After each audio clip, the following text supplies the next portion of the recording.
Hello and welcome to Label Sections Presents, the podcast where we talk to the most interesting people about all the things you need to know in the world of innovation, business, design, tech, and culture. I'm Fuzlin Esau, and today we're joined by three expert leaders to join the roster this week, as well as Josh Nixon from the Label Sessions team. Hello and welcome to Max Nokhrin, who's all about the reality of open banking, payments, and innovation.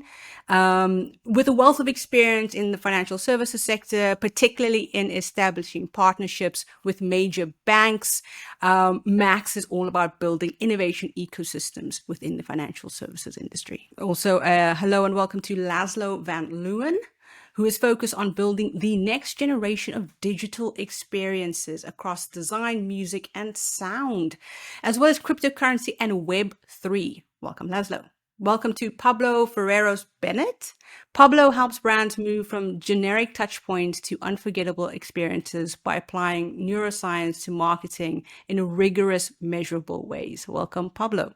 Let's jump straight into some of the news that's been kind of going on over this week. Then the first one is a suite of UK-based challenger banks, Monzo, Revolut, Starling, have all been fined recently for breaches around fraud prevention. Monzo in particular lacked address verification, leading to several people claiming to live in Buckingham Palace.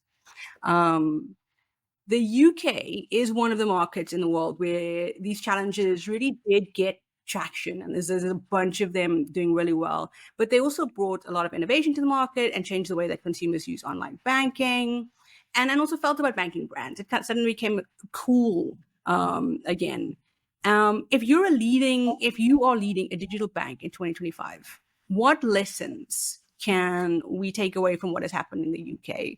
You know, if we're leading one of the banks that's just been fined, what should we do next around both like fraud prevention, but also just new things to think about?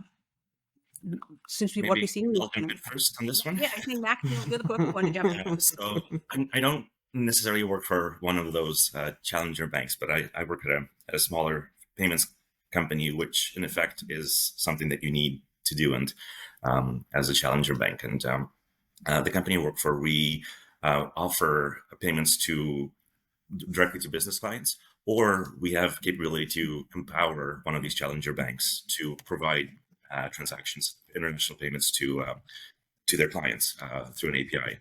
And so in the view of regulators, I think what's going on is these challenger banks have now gotten significantly important and large, to where the regulators are double clicking on them and are now starting to treat them and look at them just as if it was an HSBC or a JP Morgan or another big bank. And so I'd say if you look at the broader industry, like in the US, TD Bank was fined significant amount of money for lax AML and KYC controls. So it's not that the challenger banks, I wouldn't say that the challenger banks are being, called out specifically. It's just that there's a little bit more attention on them in this moment. And I think it's good for the industry overall, because that means that we're all maturing and we're all growing up. And it also kind of will help future challenger banks as these get launched to understand what is actually necessary. Like, it's no longer okay to, pay some small third-party provider to hopefully do it for you. You actually have to really think about regulations a little bit earlier into your journey. So that's kind of my initial take on it. And I think, we're seeing verification is such an important part of the entire process. And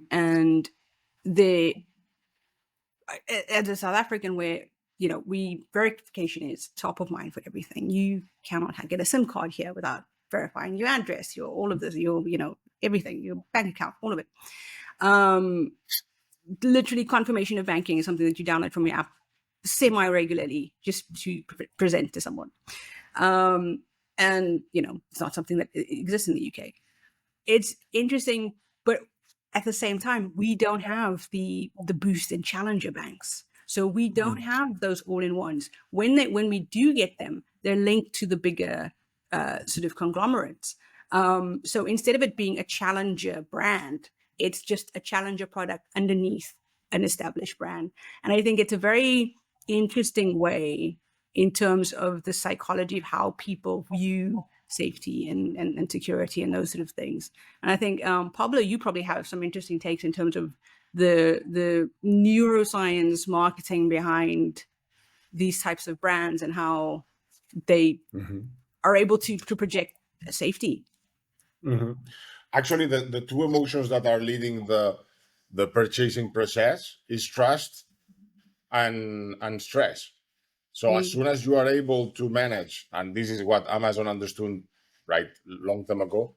So as soon as you manage to get your customers into a trust platform or trust framework, everything is cool. I mean, as soon as I would never think that my bank or Amazon will steal my data from my credit card, right? But if I go to Alibaba or whatever, maybe I would say, okay, I don't know if it's worth to put my data here. So I think it's putting the customer on the center, like customer centric, and then getting him in a, let's say, trusty environment. So he's relying on the platform, and whatever he's trusting on the process, trusting on the verification, and so on. So I think basically it's managing stress levels and trust will make any kind of business work, especially in the bank industry, which I need to feel safe, protected, and that my money, which is like in neuroscience, is the most painful pain thing. So I need to feel protected, right? Yeah, and I feel the opposite of protected right now, Pablo, because one of the banks that's been fined is the main bank that I currently bank with. So that's great.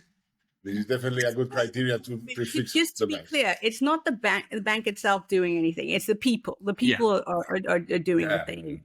It's the people trying to be dodgy, yeah. It's the people.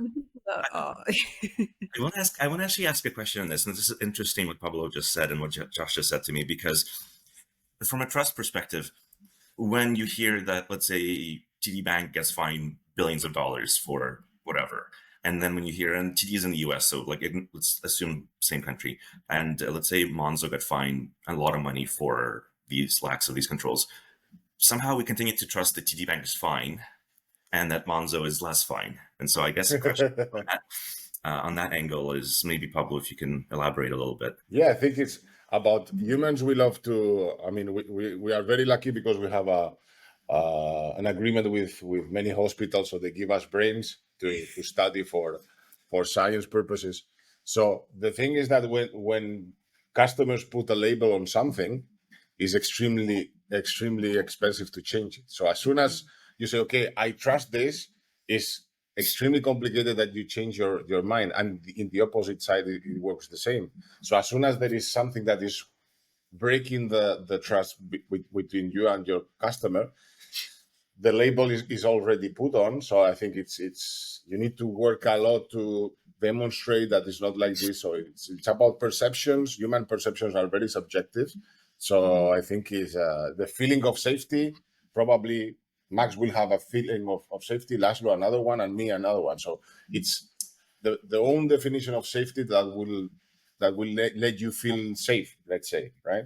So according to your past experiences, to your value of the money, to the value of, so it depends on many factors.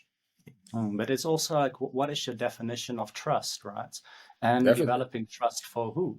Like, are you developing trust for the government so they know, hey, people aren't going to launder money? Because for me, if you tell me, hey, I want to buy some crypto, the first thing you want to know is everything about me, then I don't trust it, right? So it's like, okay, trust for who, right? Like personally, I believe crypto was created to be an extension of our sovereignty, of our freedom of speech, right? And I mean, as an artist, one of the things I love about crypto is that I can sell my art, make money for it, say whatever the freak I want in my art, and nobody has to know who it is. And I can receive money for it without anybody having to know, okay, who is the artist that we are supporting, right? Whereas if I have to go and do KYC and confirm my identity everywhere, then I don't trust it anymore, right? So it's like, it's a balancing act. How do you make sure that, you know, people are not using this technology and using the fact that they can now hide their identity to go and do a whole bunch of illegal shit, right? But at the same time, how do we make sure that we don't need to know everything about everybody to feel safe? What an interesting perspective. For me personally, I always felt like the reason the big banks or the more traditional banks seem a bit safer is because there's a place you can go to.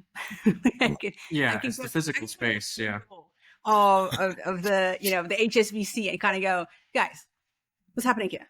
But for the challenger brands and for crypto as well, right? I think there's that sort of anything cloud based. To be fair, is that lack of tangibility, especially in the world we are now, where everything's so digital.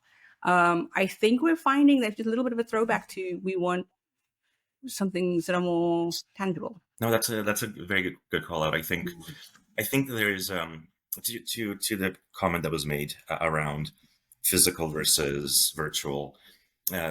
That's definitely something that I think some of the big banks in Canada, in the UK, they think the virtual bank or the online bank that HSBC just closed down after spending a lot of money trying to build it up for a number of reasons. But from the physical perspective, that is true. There's still a certain large population of the world that still feels much safer going to a physical location. And I agree, though, like it doesn't matter. The big banks, the larger banks will also close accounts without reason, and the smaller banks, the challenger banks, also do that. So it's I think it's just the media, how it's positioned and time. Like, are we seeing 7 articles about the challenger banks all of a sudden, or is it interspersed with a little bit of the big banks? So 100%. So basically, just have a bunch of bank accounts. So if any of them, So for all your banks, having a bunch of bank accounts and being. I mean, that's the thing with surveillance. You're always going to be doing something wrong. Yeah, something's going to get you.